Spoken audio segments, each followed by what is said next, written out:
Just before 9 o'clock, actually, we have about 7 minutes, less than 7 minutes before 9 o'clock. 15 states closing at the top of the hour, plus the District of Columbia. We'll be able to make some projections coming up at the top of the hour. In the meantime, let's go over to CNN's Paula Zahn. She's over at the Time Warner Center with the Crossfire guys. Paula?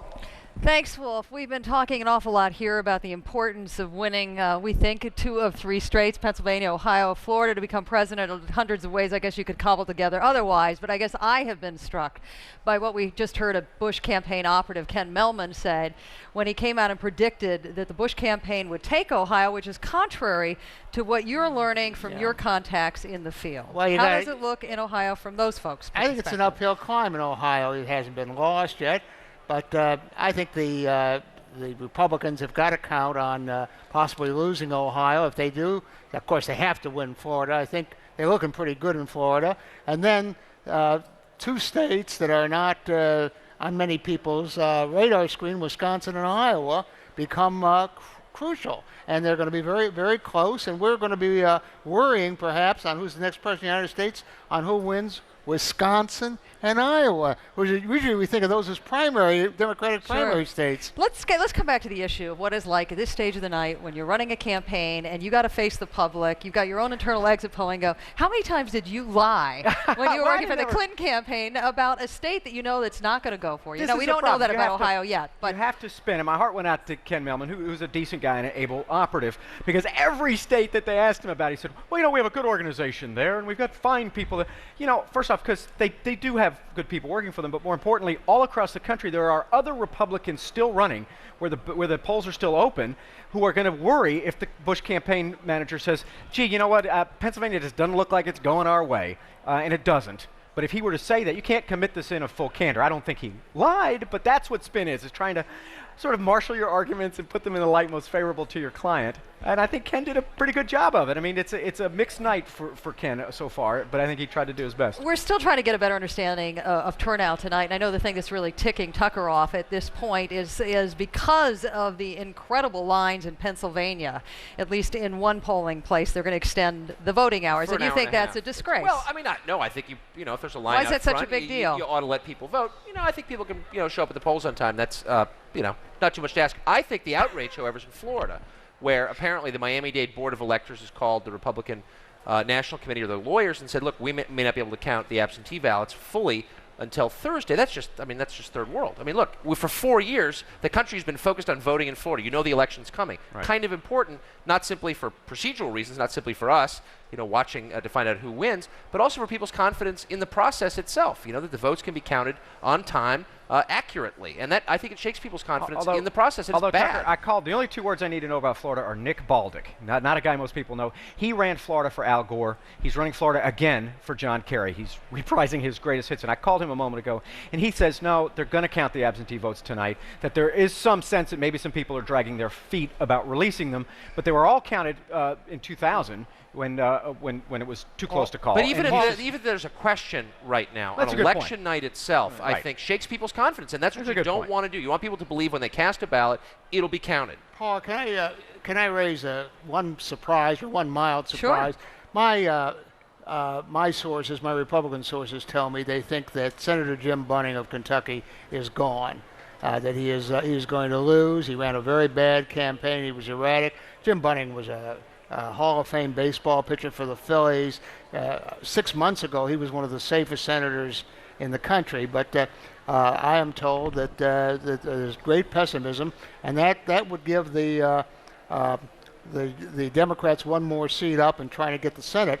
But I have to say that Tom Coburn, we have called him as the winner Republican, Dr. Tom Coburn in Oklahoma. Talk about mixed emotions. Republicans are glad to have keep that seat Republican. They hate the idea of Tom Coburn in the Senate because he is a principled conservative. He's against pork barrel spending. He doesn't take orders from the leadership. He is going to give the leadership hell. I just can't wait to see Tom Coburn. This bunning race, though, I mean, this shouldn't come as a great surprise when he actually, accused his opponent's son of looking like Saddam Hussein. That like Saddam. probably didn't go down with the worst thing he did. Well, did he look like Saddam Hussein? He ran from a fight. Tucker. His opponent there is a guy named Daniel Mongiardo, who is also a medical doctor. So now we're going to have 3 doctors in the Senate if Bob's sources are right and Bunning loses. And this guy Mongiardo has a great story, and Democrats hope he gets to the Senate because they believe he can take on Bill Frist, the Senate Majority Leader, a Republican who is a doctor himself. James, what is striking you at this stage of the evening? Nothing that struck me so far is unusual at this stage of the evening. And I think, look, of course, Kerry has to carry Pennsylvania. And if he doesn't, he's not going to be president. But if he carries Pennsylvania, he needs a split in Ohio and Florida. In all probability, if he wins Ohio, it becomes very difficult for the president. What are you hearing on the ground from Pennsylvania? People feel I could tell about Ken Melman that they're very worried about Pennsylvania. You can kind of watch. I think they feel better about Florida, less well about Ohio, less well about Pennsylvania. I mean, even through the spin, you could hear what the guy was saying. But James, Wisconsin and Iowa, if those were blue states, if Bush can take those, that compensates for Ohio. They do. And New Hampshire and Nevada come into play. You're right. But the math becomes considerably harder if the president loses Ohio. All right, gentlemen, that wraps it up for us here at this hour. Let's go back to Wolf now and see you in the next hour. Thanks very much, Paula.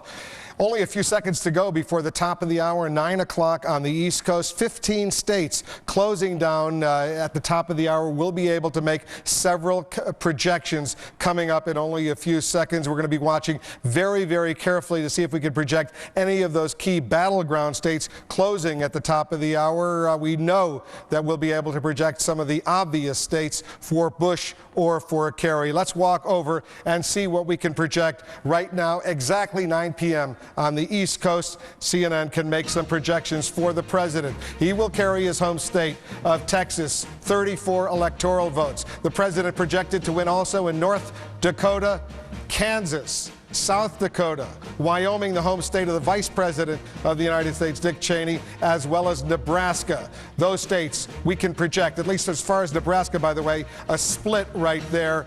We can project that he will get 4 out of the 5 electoral votes because Nebraska can split its 5 electoral votes. He'll get at least 4. He may get 5, but right now we can project a split for the president in North Carolina, at least 4 of those 5, in Nebraska, 4 of those 5 electoral votes.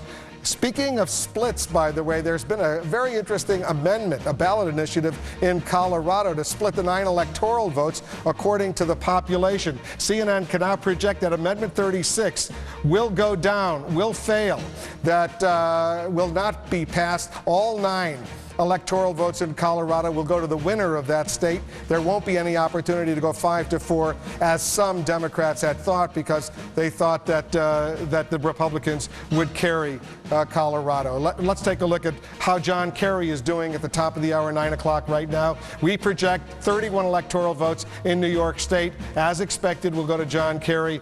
4 electoral votes in Rhode Island, in New England, his home area, will go to John Kerry as well. Those are the projections we can make right now. Let's tally where this race stands right now for the president, the electoral votes, the race for the White House right now.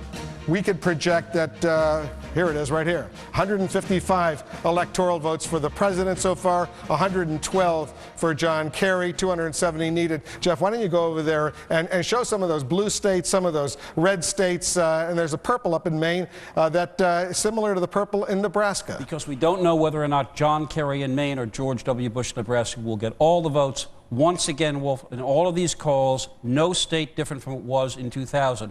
But the polls that we're not calling yet, that have just closed, this is where the Bush campaign is resting a lot of its hopes should Florida or Ohio not go its way. In Michigan, in Wisconsin, in Minnesota, and later on when Iowa closes, all 4 states that Al Gore narrowly carried in 2000, all 4 states that were seen as competitive by the Bush campaign, if they lose Ohio or Florida, and Pennsylvania stays for Kerry, this is where the Bush campaign's hopes for a recovery from those losses, if they were to happen, lie.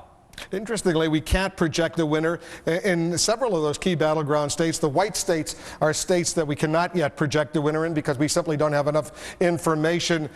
The upper Midwest, those states are going to be critical, presumably, this time. All of the states that I mentioned, with the exception of Michigan, Wisconsin, Minnesota, Iowa, were carried by Michael Dukakis in 1988 and have been carried by every Democrat since. And I make that point because, no disrespect to the former Massachusetts governor, but given that campaign, if Michael Dukakis can carry a state for the Democrats, you would think that most Democrats could carry it. Yet all those states trended very close in 2000. The social issues were cutting against the Democrats in all of those states. And this is where the Bush campaign is looking for redemption should something go wrong in Ohio or Florida. And New Hampshire, even though it has only a few electoral votes, that's still, we don't have enough information to project that one either. No, the one call that I did make into New Hampshire was from an expert on this man spends his life studying New Hampshire, and he says that the Kerry Get Out the Vote operation down in Hillsborough County, that's where Manchester and Concord are, is outperforming the Gore Get Out the Vote operation. That doesn't tell us who's going to win. It's anecdotal information. But there you are. Gore lost that state very narrowly 4 years ago. 7,000 votes, and Ralph Nader got 22,000, and had he won it, he'd be president today. Let's walk over and talk to our analysts, Carlos and Larry King. Larry, 9 o'clock on the East Coast, more projections, all of them basically as expected. No surprises. I'm not an analyst. I'm just asking questions. You guys setting electoral. Were you surprised at that Colorado turning down that electoral split? I wasn't. You remember Colorado had that unusual thing, as Jeff described, where they were thinking about splitting up their electoral votes. But about 2 weeks ago in the polls, you started to see the numbers who were supporting it down below 50%. For that kind of ballot initiative to pass, you kind of need to be at about 2/3 at that point out, because you know your support's going to continue to erode. What's doing Jim Bunning in? I mean, we're both baseball nuts. The former Hall of Famer. The senator is from Kentucky. I don't know that we have not called that race. He got into trouble because of some behavior that the Kentucky press thought was odd. He left Kentucky just before debate, went up to Washington, said, I have to be in Washington for urgent business. The Senate was not in session.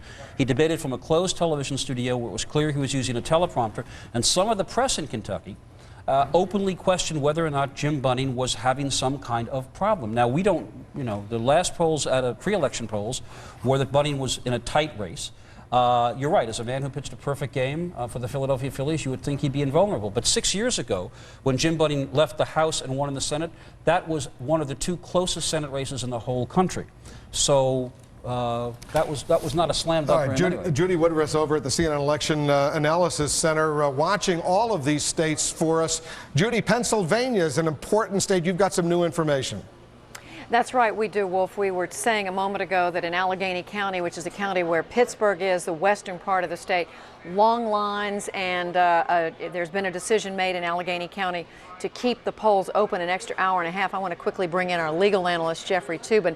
Jeffrey, it turns out it is one precinct, downtown Pittsburgh, near the University of Pittsburgh. Help us understand what's happened there. Basically, what has happened is one polling place will be open until 9:30, which is 90 extra minutes from the usual closing time, to allow people to file provisional ballots. Those are the famous new innovation that anyone who is denied an original chance to vote gets to file a provisional ballot. But Judy, keep in mind, this is one precinct. There were thousands of lawyers out. I think the real story about the legal story is that the dog that didn't bark. There have not been many controversies, and I think that's a surprise to a lot of us who saw all those lawyers out there. But quickly, Jeff, you've had long lines all over the country that have been reported. Many people have been voting early. Perhaps that absorbed some of the high interest in this election. And one law that every state has is that if you are online when the polls close, they have to keep the polls open for you. And we're getting reports that they will be keeping the polls open, particularly in Ohio, for hours because there are so many people still online, still trying to vote. All right, Jeffrey Toobin. So, Wolf, there you have it. At this point, it's one polling place in Pittsburgh where there were long lines. There was a request, and a judge did grant that request that the polls stay open an additional hour and a half. It's now 7 minutes after 9, so we're talking about another 20-some minutes. All right, we'll be watching, Judy. We'll get back to you right away. Thanks very much. By the way, the Secretary of State of Pennsylvania is holding a news conference in Harrisburg right now. Our Deborah Farrick is there. We'll get a full report from her. We're hearing he's saying that so far there have been very few problems in Pennsylvania, but obviously we don't have enough information to make a projection in that key battleground state. Jeff, you heard Judy. What did you think? Actually, it's kind of a sign that some of the pre-election jitters, that we would have massive confusion, there may be less there than meets the eye. If we're talking a little like Y2K. Yeah. Remember all the build-up to Y2K? Boy, do I remember that. Right? And Nothing happened. Yeah. If you stay the polls open,